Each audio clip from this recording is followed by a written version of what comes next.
Hello everyone, I am Robert Chaffer, the Product Manager of the Beneteau Trawler range. Welcome to the Beneteau Academy presentation of the new Swift Trawler 48. The Swift Trawler 48 builds on the established Swift Trawler core values of seaworthiness, easy circulation, timeless design and practical extended time on board functionality and stowage space. The Swift Trawler 48 features a highly efficient and seaworthy semi-displacement hull form, allowing 9 knots displacement speed range of 600 nautical miles or 18 knots planing speed range of 280 nautical miles with a 10% fuel reserve, and a top speed of 21 or 25 knots depending on the specification of the Cummins 380 or 425 horsepower engines. As you will discover, the exterior space and interior layout have been fully optimized for extended living on board. Starting with the bathing platform, we have a usable space of 3.95 meters beam by 1.25 meter depth. The tender lift allowance is 350 kilograms.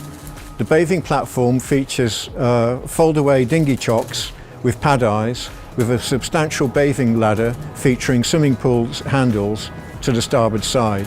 Note, another clip-on bathing ladder can be located on the port side, allowing easy boating with the dinghy stowed on the platform. The port side features a wide twin stainless steel lift and lock gates to the cockpit. Note, there is no step between the bathing platform and the cockpit. On the starboard side, there is space to fit an electro-hydraulic transom-mounted passerelle, which is accessed by removing the starboard backrest and base cushion. Here we have the aft cockpit area. On the port side end of the transom seat, we find the shore support locker, which can be optioned with power retract cable master. The locker also houses the shore water hookup. Adjacent to the port side gate, we find the transom shower and port side rope bench. Note the generous 40 centimeter cleats in this area with rubbing strakes and drinks holders. On the forward face is the emergency manual bilge pump. The handle is located on the back of the port side lazarette hatch. Under the transverse cockpit seat, we find the twin 10 kilogram butane gas bottle locker, which, if you specify electric cooking, becomes a useful storage locker. The port side flyby stairs feature a foot-operated release and lock system, allowing the stairs to be stowed against the patio door, optimizing the 7 square meters of cockpit space. Forward of the stairs is a triple section grey tint patio door, allowing a single access day door as well as double wide opening to the saloon. Just forward of the starboard side rope bench is a semi-recessed locker housing the control panels for the passerelle, tender lift and third station joystick. The overhead canopy features downlights, safety handrail and speakers. Overhead, note the perimeter storage channel for the aft cockpit cover, which rolls up and stows in this space. This clever design, along with the starboard side windjammer door, allows the cockpit space to be enjoyed whatever the weather. Behind the stainless steel framed slatted fashion plate, we have a PMMA door on starboard that blocks the wind into the aft cockpit area when swinging on anchor. A feature of Swift Trawlers is the asymmetric side deck widths, which are biased to the starboard side for easy circulation. The high bulwark and overhead canopy offer great security and protection in this area. Now, let's go forward and explore the side deck.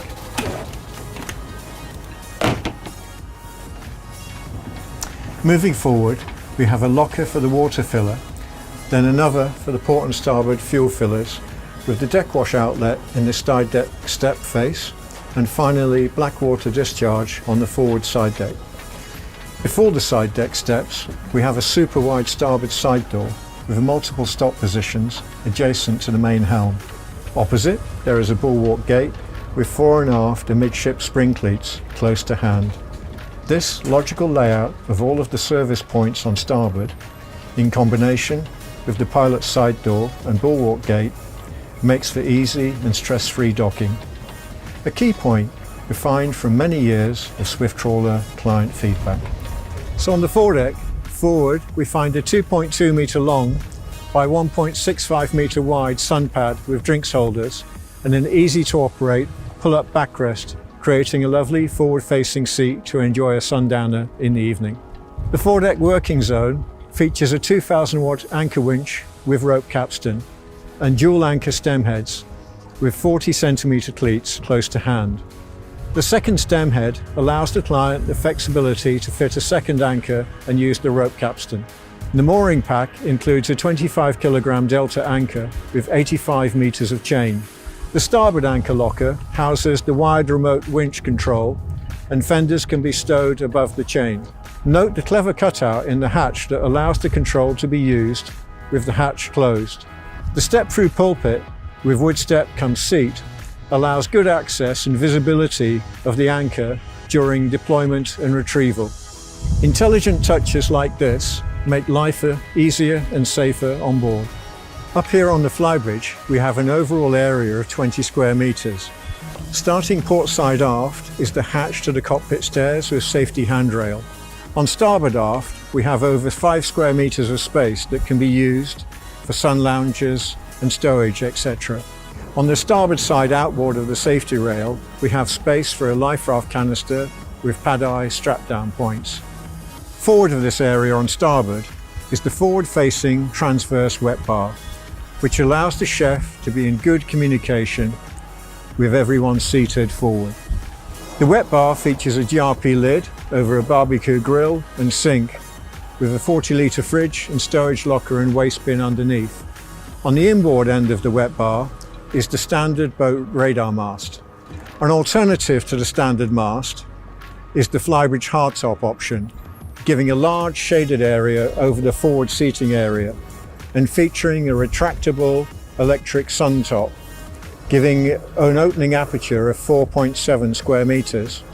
Note, if the hardtop option is selected, then this must be done in combination with the generator and tender lift platform options to ensure the boat's optimum vertical center of gravity is maintained.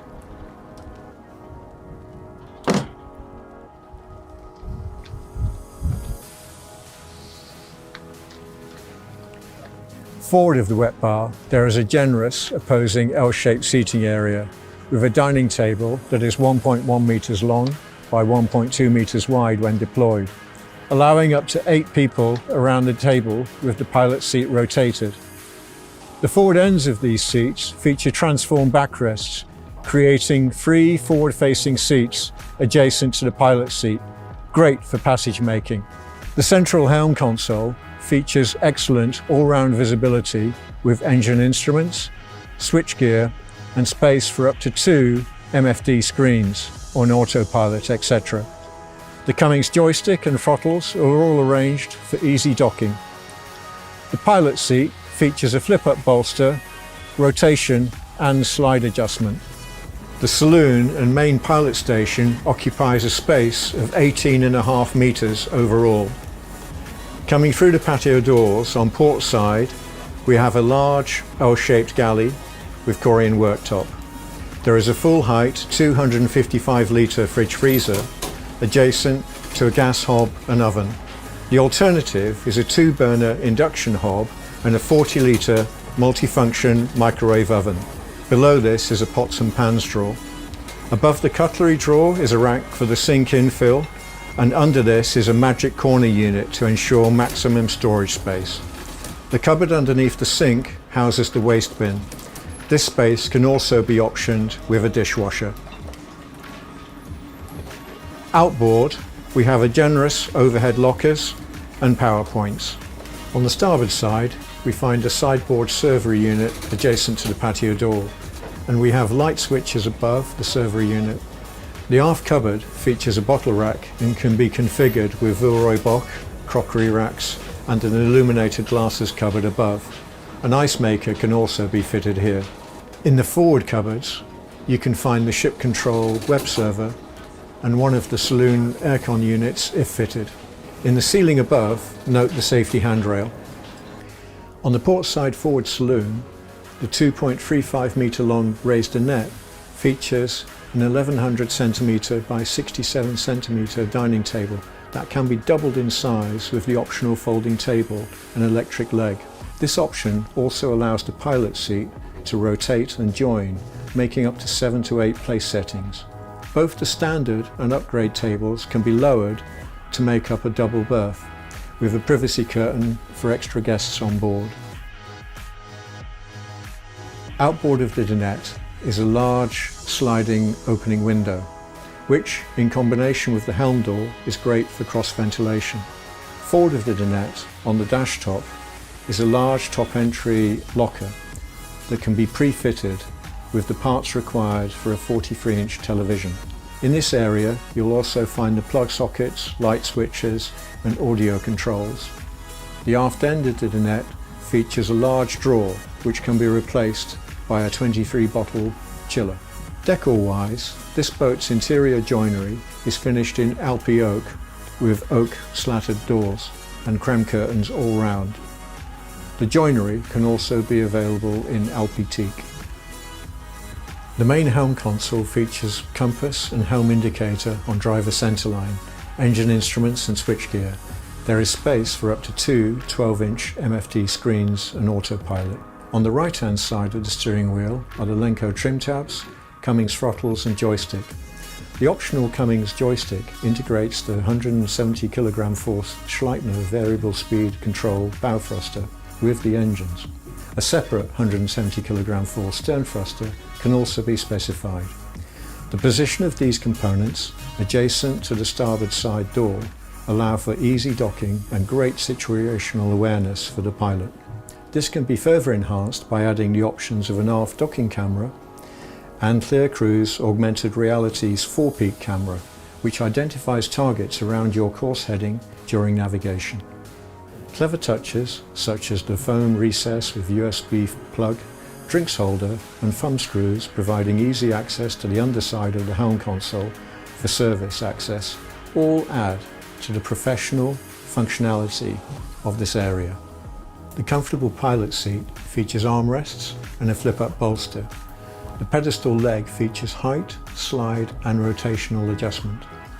Behind the helm, on the pillar, are the battery switches and Beneteau ship control panel, which manages all the systems on board. This can also be displayed on the helm MFD screens. In the floor behind the helm seat is a recessed panel containing the emergency fuel shutoffs and engine room fire control systems. Here we have the lower accommodation passageway. On the top of the stairs by the helm we can see the light switches, which are also repeated at the base of the stairs. Underneath the stairs in the passageway you'll find access hatches to the pumps, water heater, the grey shower overboard discharge and the black water tank is forward. Here we are in the owner's forward cabin. The island bed double mattress is 1.8 metres long by 1.6 metres wide, with bedside shelves, corner cave lockers and deep overhead lockers to port and starboard. The overhead hatch and the large hull windows with inset port lights bring lots of natural light and airflow into the cabin.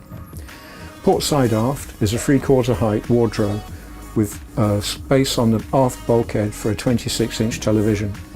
The back of the cabin door features a full height mirror, and on starboard side there is a storage cupboard with shelves, and there is a large top opening underbed locker with access to the bow thruster, thruster batteries, charger and isolation switch.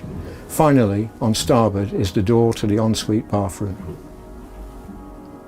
The owner cabin ensuite features a surface mount wash basin with storage underneath, electric toilet and a separate, spacious shower cubicle with seat. Note the clever height adjustable mirror door over the bathroom cabinet. And the bathroom is well served with 2 opening port lights and a deck hatch, providing plenty of natural light and ventilation. The starboard guest cabin features a transverse double bed. The mattress is 1.94 metres long by 1.4 metres wide. There is plenty of storage underneath the inboard end of the bed. This is where you will find the infill cushion for the dinette berth conjunction. The cabin features 2 opening port lights and the wardrobe is divided into 2 sections. The upper section is a hanging locker with shelving in the lower part. The lower section can be specified with a washer-dryer.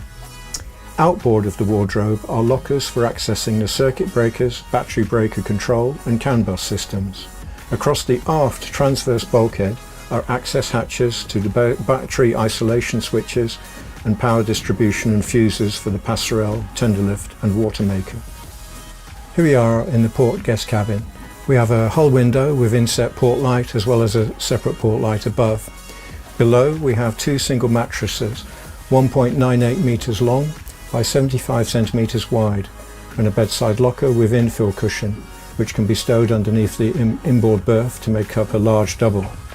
We have an overhead locker with cave lockers and a wardrobe door with an ensuite door to the day head. There is a day access door from the passageway and an ensuite door from the port guest cabin. The surface mount wash basin has a large mirror above and storage underneath, electric toilet and spacious separate shower cubicle with seat. The outboard cabinet is above the toilet, and the bathroom is well served with two opening port lights and a deck hatch providing plenty of natural light and ventilation. So here we have the lazarette. Access to the lazarette is via two large hatches in the cockpit floor. Outboard we have the engine pop mufflers on port and starboard, and the flooring inboard is very practical for the storage of optional folding table and chairs, folding bikes, deflated paddle boards, etc. Across the forward transverse bulkhead is the location for the optional generator and isolation switch with battery on port side. If a stern thruster is fitted, the batteries are located underneath the aft lazarette floor hatches with a charger and isolation switch outboard. Across the transom rudder table is the hydraulic piston for the rudders and pump for the autopilot. On the bulkhead are the hydraulics for the optional tender lift and passerelle.